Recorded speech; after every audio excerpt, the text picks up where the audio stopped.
IMF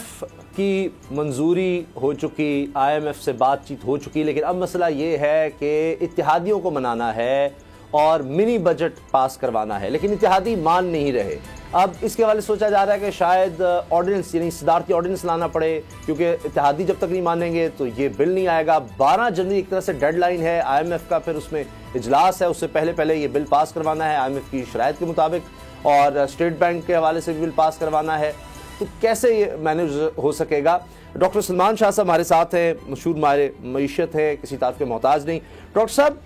एतराज़ ये बताया जा रहा है जी इससे महंगाई का एक नया तूफान आएगा, और इत्तेहादी कह रहे हैं जी हम ये अब और नहीं बर्दाश्त कर सकते, पहली बड़ी मुल्क में महंगाई है और उन्होंने भी तो वोट लेने हैं, तो इस वजह से अब ये पास नहीं हो पा रहा।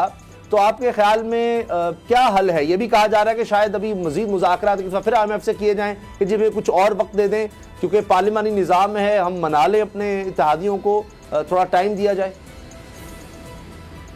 देखिए, ये सारे ऑप्शंस आप कर सकते हैं, ऑर्डिनेंस के जरिए भी कर सकते हैं, लेकिन उसको भी बाद में फिर आपको पार्लियामेंट में ही करना पड़ेगा। और दूसरी तरफ ये भी है कि एक तो ये 300 अरब की जो एग्जेम्पशंस हैं वो ख़त्म की जा रही हैं, लेकिन अगर आप पूरे तनाजुर में देखें जहाँ पे 6000 अरब आपने का टारगेट है, उसमें से 300 अरब एक छोटा सा अमाउंट है। जाहिर है कि इसकी वजह से जिन चीज़ों के ऊपर सेल्स टैक्स एग्जेम्प्ट था और वो दोबारा लगेगा तो वो उनकी महंगाई तो ज़रूर होगी, लेकिन पूरी इकोनॉमी के मुताबिक अगर देखेंगे तो वो छोटा परसेंटेज होगा। अब यानी कहने का मकसद ये है कि हाथी जो है वो तो गुजर चुका है, अब दुम रह गई है, और दुम जो है वो थोड़ी सी तकलीफ दे तो जरूर होगी, लेकिन उतनी नहीं जितने हाथी को गुजरने से हुआ था। तो ये सारी चीजें हमें पता है कि IMF प्रोग्राम हमारे लिए बहुत जरूरी है, क्योंकि हम एक कर्जों के जाल में फंसे हुए हैं, और वो कर्जे जो हैं बैरूनी मुल्क कर्जे भी हैं जो 100 अरब डॉलर से अब तजावज़ कर चुके हैं, और अंदरूने मुल्क कर्जे भी हैं, लेकिन बैरूने मुल्क कर्जे जो हैं वो बहुत खतरनाक कर्जे हैं।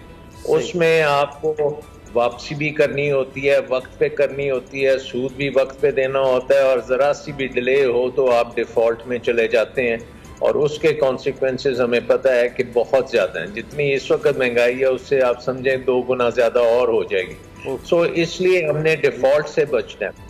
अब ये जो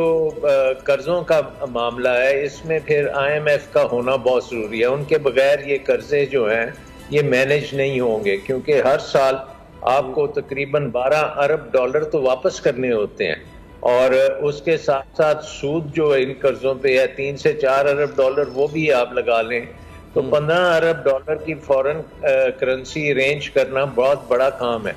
और वो उसी सूरत में हो सकता है अगर IMF आपके साथ खड़ा है। उससे ये होता है कि जो जिन्होंने आपको पहले कर्जे दिए हैं उस मार्केट में आप दोबारा जाके उनको रिन्यू करा सकते हैं। अगर IMF नहीं होगा तो फिर वो रिन्यूअल बड़ा मुश्किल होगा। इसके साथ साथ आप देख रहे हैं कि आजकल वर्ल्ड बैंक ने भी नए कर्जों का ऐलान किया है, एशियन डेवलपमेंट बैंक भी आपको कर्जे दे रहा है आपके डिफरेंट प्रोजेक्ट्स के लिए, और वो इसलिए है क्योंकि उनको नजर आ रहा है कि IMF प्रोग्राम जो है वो ट्रैक पे है। सही। सो अब क्वेश्चन ये आएगा कि एक तो ये है कि अगर ऑर्डिनेंस से हम कर लें तो ये काम चल जाएगा, ठीक, लेकिन अल्टीमेटली मैंने एक सवाल ये भी पूछना है कि क्या ये मिनी बजट आना फेलियर नहीं है मुशीर खजाना का भी, सारी टीम का, कि आप यही तो होता है प्लानिंग, और ये गैर यकीनी सूरत हाल पैदा हो जाती है कि जी एक मिनी बजट आ रहा है, बहुत से लोग पहले ही कह रहे थे, तो उस वक्त नहीं सोचा जा सका। आप वज़ीर ख़जाना रहे हैं, इस बारे में बताइएगा, लेकिन इससे भी पहले महंगाई के हवाले से बता दें, क्या आप देख रहे हैं कि महंगाई क्यों कंट्रोल नहीं हो रही, या कब तक कंट्रोल हो सकेगी? अभी तो मिनी बजट आ रहा है, सब कह लीजिए अभी और बढ़ेगी, आपके ख्याल है ज़्यादा इंपैक्ट नहीं होगा, चलिए अगर ये मान भी लें आपकी बात दुरुस्त होगी, कंट्रोल कैसे होगी महंगाई? अभी हमने पेट्रोल थोड़ा सा नीचे आते देखा है, लेकिन ये नाकाफी है शायद। देखिए, एक चीज तो ये है कि इस वक्त जो महंगाई है वो 85% जो है वो इंटरनेशनल इन्फ्लेशन है, और वो उसकी वजह ये है कि हमने अपने मुल्क में एनर्जी सेक्टर जो है वो उसको तकरीबन इंपोर्ट्स के ऊपर कर दिया, और हमारी ज़्यादातर एनर्जी, पेट्रोलियम, गैस, ये सारी चीज़ें जो हैं ये इम्पोर्टेड है। उसके साथ साथ हमारा जो बिजली का निज़ाम है उसमें भी तेल और गैस जो है वो भी इम्पोर्टेड है। इसका मतलब ये है कि जब आप घर में अपनी लाइट जलाते हैं या आप स्टूडियो में बैठे ये जितनी बिजली आप ले रहे हैं ये आप डॉलरों में पे कर रहे हैं, और डॉलर आपके पास है नहीं है क्योंकि आपकी इकोनॉमी में एक्सपोर्ट्स को कभी तरजीह नहीं दी गई, और एक्सपोर्ट जो है उस तरीके से जिस तरीके से बढ़नी चाहिए वो नहीं बढ़ी, क्योंकि आपने एक्सचेंज रेट को एडजस्ट नहीं होने दिया, आपने एंटी एक्सपोर्ट पॉलिसीज रखी, और उसके नतीजे में आप देख रहे हैं कि हमारी जो एक्सपोर्ट्स हैं वो स्टैग्नेंट रही हैं पिछले 5 साल। अब आके थोड़ी सी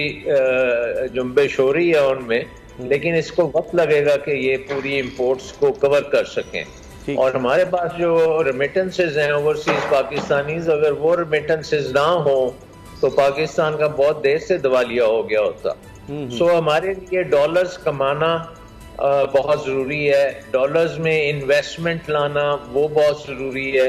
ओवरसीज पाकिस्तानीज की इन्वेस्टमेंट लाना वो बहुत ज़रूरी है, और इन चीज़ों के ऊपर अगर हम रखेंगे तो हमारे रिजर्व्स बिल्डअप होंगे, रुपया मुस्तहकम होगा और महंगाई काबू में आएगी। दूसरी बात यह है कि इस वक्त की जो महंगाई है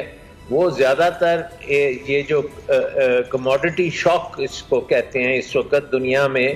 कोरोना की वजह से तेल की कीमतें भी एकदम ऊपर आ गई हैं, और खाने पीने की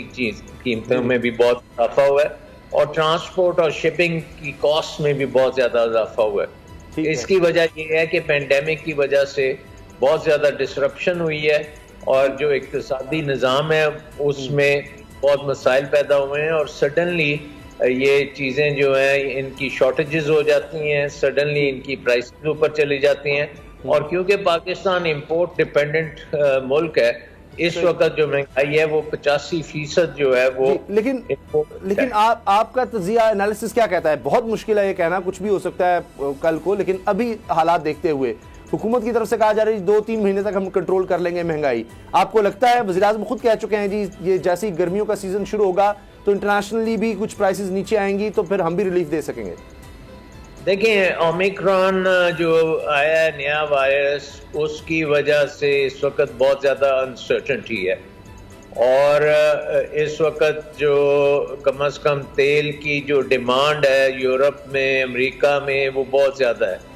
और उसको अगर आप देखें कि वो अगर गिरना शुरू हो, मेरा ख्याल है कि ये क्रिसमस के बाद अगले महीने जनवरी में इसकी डिमांड कुछ कम होनी शुरू होगी, क्योंकि इस वक्त सारे जो अमेरिका और यूरोप में ट्रैवल बहुत ज़्यादा होता है, और जब ट्रैवल करते हैं तो आप तेल को बहुत ज़्यादा कंज्यूम करते हैं, और उससे तेल की कीमतें ऊपर बहुत जा रही हैं। तो जनवरी में मुझे लगता है कि ये आहिस्ता आहिस्ता नीचे आना शुरू होगा, और अगर ये $50 $60 के लगभग आ जाता है तो उससे बहुत बड़ा इम्पैक्ट होगा पाकिस्तान के लिए, और उसमें आप महंगाई भी कम कर सकेंगे, और आपकी ये करंट अकाउंट डेफिसिट जो एकदम बड़ा है ये भी काबू में आएगा, रुपया जो है वो कंसोलिडेट होगा, वो अल्लाह करेगा आएगी। ठीक है, गुलाम रज़ा साहब आपका सवाल। डॉक्टर साहब, मैं आपसे ये जानना चाहूंगा कि IMF से हमने जो शरायत जो नेगोशिएट की जिसने मुल्क की ये हालत कर दी, बाकी तो आपकी बात दुरुस्त है कि इंटरनेशनल फैक्टर्स भी इन्वॉल्व हैं, लेकिन अगर हम इंटरनेशनल फैक्टर्स को कितना % उसको मार्जिन दे सकते हैं? जो हालत इस वक्त अवाम की हुई है, कर्जे किस लिए लिए जाते हैं? क्या अशराफिया अपने आप को चलाने के लिए, अपने आप को इक़्तिदार में रखने के लिए कर्जे लेती है? अवाम का तो हशर नशर कर दिया गया है। एक तो ये है, एक आम सादा शहरी की तरफ से एक सवाल समझ लें इसको। दूसरी बात ये है कि अगर ऑर्डिनेंस के जरिए से ही आपने जो तमाम टैक्सेस लगाने हैं, तो आप तो सुप्रीम कोर्ट ऑफ पाकिस्तान और आइन की रूह के मुतसादम आप चीजें कर रहे हैं। कहीं भी नहीं लिखा हुआ कि ऑर्डिनेंस के जरिए से इस तरह के जो बिल हैं वो लाएंगे और आप उसके बाद इसमें लोगों के ऊपर टैक्सेशन कर देंगे।